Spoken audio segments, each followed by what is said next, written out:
आप सबको प्रणाम। हर हर महादेव। आज की यात्रा का पड़ाव था वो वहाँ हमारा कोलकाता का था, और इससे पहले का पड़ाव था वो हमारा मायापुर, जो कि मायापुर से कलकत्ता है वो 160 किलोमीटर की दूरी। तो हमने ये यात्रा पूरी करके हम कलकत्ता पहुँच गए, और कलकत्ता में हमने 2 दिन का स्टे किया था। पहले दिन तो हम गए थे कलकत्ता में बेलूर मठ, जो कि स्वामी विवेकानंद जी ने बेलूर मठ की स्थापना की थी। तो हम गए थे बेलूर मठ। बहुत ही सुंदर बेलूर मठ का ये दृश्य, और इन्हीं के पास में है रामकृष्ण मिशन।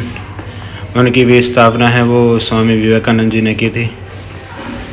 ऐसे तो पूरे भारतवर्ष में रामकृष्ण मिशन है वो लगभग 200 के आसपास शाखाएं हैं, और भारत के अलावा विदेशों में भी है, जो कि समाज सुधारक का और स्वास्थ्य का क्षेत्र में अच्छे काम कर रहे हैं, सनातन धर्म को बढ़ा रहे हैं। तो ये बहुत ही सुंदर नज़ारा ये बेलूर मठ का। बेलूर मठ में रामकृष्ण परमहंस जी का भव्य मंदिर बना है, और साथ में रामकृष्ण परमहंस जी के मंदिर के सामने माता शारदा का भी मंदिर बना है, जो कि विवेकानंद जी अपने अध्यात्म में गुरु मानते थे माता शारदा को, जो कि रामकृष्ण जी ने माता शारदा के साथ विवाह किया था, और विवाह के तुरंत बाद ही उन्होंने कहा कि यह मेरी पत्नी नहीं है, अर्थात मेरी यह माँ है, और उन्होंने माँ कह करके संबोधित किया। और पूरे जीवन काल में उन्होंने माँ भाव से माता शारदा को देखा था, और माता शारदा का भी बहुत ही योगदान रहा है। जब विवेकानंद जी अमेरिका में धर्म सम्मेलन में जा रहे थे, तब पहले माता शारदा के पास गए और आशीर्वाद लिया। तब माता ने कहा था कि आप जाओ और आपकी विजय होगी। और फिर तो पता है ही, विवेकानंद जी अमेरिका गए और धर्म संघ में भाग लिया, और फिर विवेकानंद जी वो छा गए।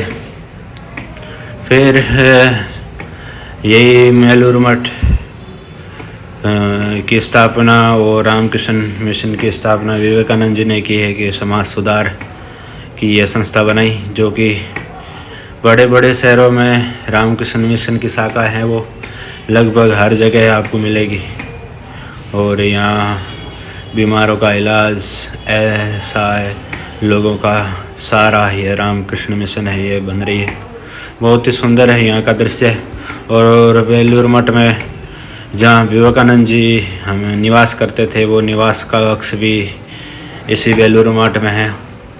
और यह है युगली, कर्नाटक में युगली नदी बहती है, उनके किनारे पर स्थित है बेलूर मठ। और एक तरफ तो ये बेलूर मठ और रामकृष्ण मिशन स्थापित है युगली नदी के, और दूसरी तरफ है वो दक्षिणेश्वर काली मंदिर है, जो कि हमने यहाँ बेलूर मठ के दर्शन करके फिर हम गए थे दक्षिणेश्वर काली मंदिर। यहाँ से बेलूर मठ से ही जहाज जाती है, 11 रुपये की टिकट है। लगभग 20 से 25 मिनट समय लगता है पानी में। तो हम बेलूर मठ में दर्शन करके फिर हम जहाज से गए थे काली दक्षिणेश्वर। बहुत ही सुंदर वहाँ का दृश्य था।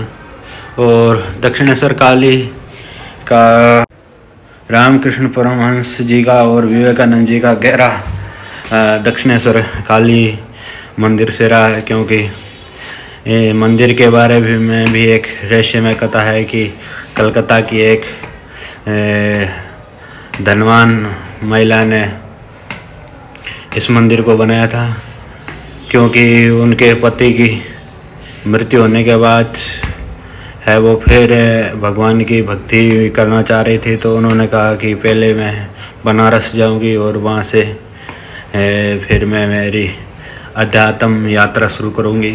तब उसी रात उस रानी को स्वप्न हुआ माता रानी का, और उन्होंने कहा कि आपको कहीं जाने की ज़रूरत नहीं है, आप नदी के किनारे पर मेरी मंदिर की निर्माण करो, मैं हमेशा के लिए वहाँ विराजमान रहूँगी। फिर उसी रानी ने इस दक्षिणेश्वर काली मंदिर का निर्माण करवाया। और जब मंदिर पूरा हो गया फिर इनकी पूजा के लिए पुजारी नियुक्त करने का समय आया, तब सभी पंडितों ने वो मना कर दिया, क्योंकि यह रानी यह जात से तो शूद्र की थी।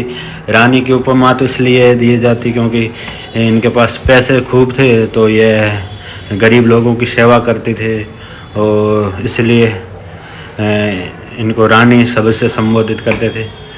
लेकिन पुजारी लोगों ने कहा कि यह जाति से शूद्र है और इन्होंने मंदिर बनाया ऐसे है वैसे है, तो सारे पुजारी ने लोगों ने पूजा का वो जो भार है वो नहीं लिया। आखिर में रामकृष्ण परमहंस जी के बड़े भाई साहब थे, उन्होंने इस मंदिर में पूजा करने की जिम्मेवारी ली और कुछ समय तक रामकृष्ण परमहंस जी के बड़े भाई ने माता रानी की यहाँ पूजा अर्चना की। बाद में वो रामकृष्ण परमहंस जी ने इसी मंदिर में पूजा अर्चना की थी माता को, और कहा जाता है कि माता काली साक्षात प्रकट होकर के और रामकृष्ण परमहंस जी की पूजा है वो स्वीकार करती थी। तो इस दक्षिणेश्वर काली मंदिर में माता काली का मंदिर है और इनके अलावा भगवान राधा कृष्ण का मंदिर है, और इसी दक्षिणेश्वर काली में रामकृष्ण परमहंस जी का निवास स्थान है, बना कक्ष है, और वहीं रामकृष्ण परमहंस जी का मंदिर भी बना है। साथ में भोलेनाथ के 12 मंदिर यहाँ बने हैं। बहुत ही यहाँ का सुंदर और दिव्य दर्शन हुए हमारे को। और फिर अंदर तो मोबाइल ले जाना अलाउ नहीं है। जितने भी धार्मिक बड़े बड़े पौराणिक स्थल है वहाँ मोबाइल कैमरा अंदर ऐसे सामान अलाउ नहीं है, पहले जमे हो जाते हैं। तो हम भी बाल जमा करके फिर अंदर गए थे, तो अंदर वीडियो नहीं बना पाए। लेकिन यहाँ का जो स्थान है ये एक तो शक्ति पीठों में आता है, दूसरा यहाँ बहुत ही आध्यात्म क्षेत्र से जुड़े लोगों के लिए यहाँ एक पॉजिटिव ऊर्जा महसूस होती है। बहुत ही सुंदर यहाँ का यह दृश्य। और हमने यहाँ माता रानी के किए दर्शन और फिर हम वापस चले गए थे वहाँ जहाँ से जहाज ने हमें नदी के पार उतारा था। तो फिर वहाँ जा कर के और 11 रुपये की वापस की टिकट ली और फिर हम जहाज में बैठ करके बेलूर मठ चले गए। फिर हम बेलूर मठ से वापस जहाँ हम ठहरे थे वहाँ चले गए। दूसरे दिन हम गए थे काली घाट काली मंदिर, वो भी बड़ा रहस्यमय मंदिर है। तंत्र मार्ग से जो रुचि रखते हैं तंत्र मार्ग में, वो ज़रूर काली घाट काली मंदिर आते और माता रानी का आशीर्वाद लेते हैं। वहाँ भी एक प्राचीन स्थल है और पौराणिक स्थल है। वैसे तो 51 शक्तिपीठों में से एक भी यह काली घाट काली मंदिर भी आता है, क्योंकि यहाँ माता सती के है वो दाहिने पैर की अंगुलियाँ हैं वो यहाँ गिरी है। और यहाँ बड़े बड़े तांत्रिक लोग हैं वो माता रानी की साधना करते हैं। और मैंने एक बंगाल में देखा है कि बलि की प्रथा है वो अभी बंगाल में है, क्योंकि मैं पीछे गया था तारा मठ, वो भी बंगाल में है। वहाँ भी मैंने देखा तो लोग हैं वो बलि चढ़ा रहे हैं माता रानी को। और यहाँ काली घाट काली मंदिर है, यहाँ भी बलि देते हैं जियों की, जो कि यह थोड़ा क्या बहुत ही गलत है, क्योंकि हम तुच्छ अपने स्वार्थ के लिए किसी जीव का हम वध कर देते हैं। वैसे तो देवी महापुराण शास्त्र में कहीं माता रानी ने ऐसा नहीं कहा कि मेरे को जब बलि चढ़ाओगे तभी मैं प्रसन्न होंगी, ऐसा कुछ नहीं है। वो तो जगत जननी है, तो फिर वो जीव की हत्या कैसे करने को कहेगी। लेकिन यहाँ मैंने एक बात देखा है, बंगाल में है वो 100 में से 98% है वो मांसाहारी है। तो लोग अपने स्वार्थ के लिए अपने स्वाद के लिए जीवों की हत्या कर देते हैं, और इसी में ही धर्म से जोड़ दिया है ताकि लोग कुछ बोले नहीं। लेकिन यह ठीक नहीं है। इसका परिणाम है वो दुख में होता है, क्योंकि यह फिर है वो तामसिक अनुष्ठान, तामसिक पूजा हो जाती है। और तामसिक पूजा करने से अभी तो कुछ क्षणिक सुख मिल सकता है, तुच्छ भोगों की प्राप्ति हो सकती है, लेकिन अंत समय में है वो दुर्गति का समय होता है। इसलिए ये ठीक नहीं लगा। बलि वाला है कि नहीं, यहाँ की मान्यता है, तो हम ज़्यादा कुछ नहीं कहेंगे। और फिर बोल दे कि धार्मिक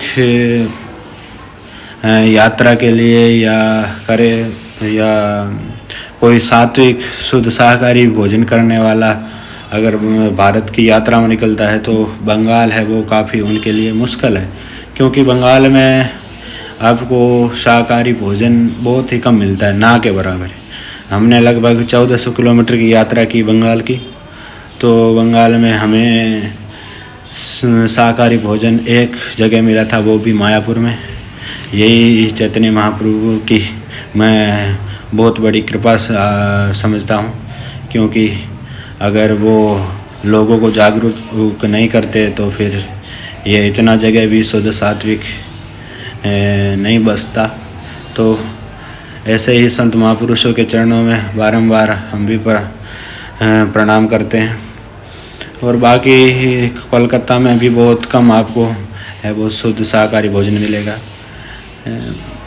ऐसे तो भारत का सबसे पुराना कोलकाता शहर है, लेकिन साफ़ सफाई के लिए मैं अपनी सोच के कहूँ तो बहुत ही अभी बहुत पीछे है कोलकाता, क्योंकि यहाँ एक तो नॉन वेज ज़्यादा चलता है, तो उनकी वो बदबू है वो बनी रहती है। तो ज़्यादा घूमने का या देखने का यहाँ कलकत्ता में धार्मिक प्रवृत्ति वालों के लिए ठीक नहीं है। बाकी तो एंजॉय के लिए जैसे आपकी इच्छा, मैं कुछ नहीं, लेकिन मैं मेरा जो विचार है वो आपको बता रहा हूँ। बाकी यह सिद्ध स्थान तो है, यहाँ जाने पे आदमी को बिल्कुल एनर्जी महसूस होती है। तो ऐसे ये दिव्य स्थानों के दर्शन हमने किए, और हमने आपको भी वीडियो के माध्यम से जितना हो सके उतना कराने की कोशिश की।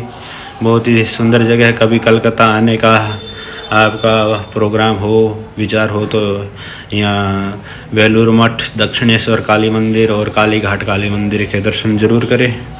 तो मिलते हैं एक ब्रेक के बाद।